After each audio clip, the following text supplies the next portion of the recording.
पंतप्रधान नरेंद्र मोदी आणि सर्व विभागांच्या सचिवांची आज बैठक। मंत्रालयातील कामकाजाचा पंतप्रधान स्वतः आढावा घेणार। मंत्रिमंडळ फेरबदलांच्या चर्चांमुळे बैठकीला विशेष महत्त्व। मंत्रिमंडळ फेरबदल आज होण्याची शक्यता नाही। राष्ट्रपती द्रौपदी मुर्मू आंध्र प्रदेश दौऱ्यावर असल्यानं मंत्रिमंडळ फेरबदल रखडला।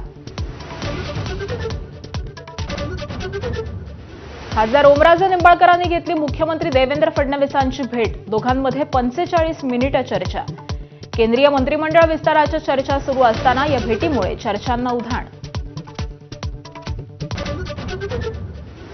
संसदेच्या पावसाळी अधिवेशनापूर्वी पार्थ पवारांना मोठी संधी। केंद्राच्या डिफेन्स कमिटीवर पार्थ पवारांची वर्णी।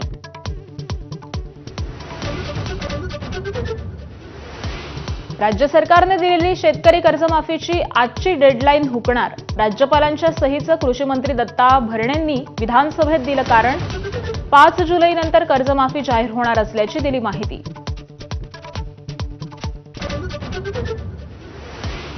केतन अग्रवाल हत्या प्रकरणी आरोपी सिया आणि चेतनला 3 जुलैपर्यंत पोलीस कोठडी। दोन्ही आरोपींना घेऊन पुन्हा सीन रिक्रिएट करणार, सरकारी वकिलांची माहिती। तर केतनच्या हत्येचं मीडिया ट्रायल सुरू आहे, आरोपींच्या वकिलांचा आरोप। पंढरपूरच्या विकास आराखड्याला राज्य सरकारची 3,993 कोटींची मान्यता। नगरविकास विभागातर्फे प्रकल्प राबवला असल्याची मुख्यमंत्र्यांची घोषणा।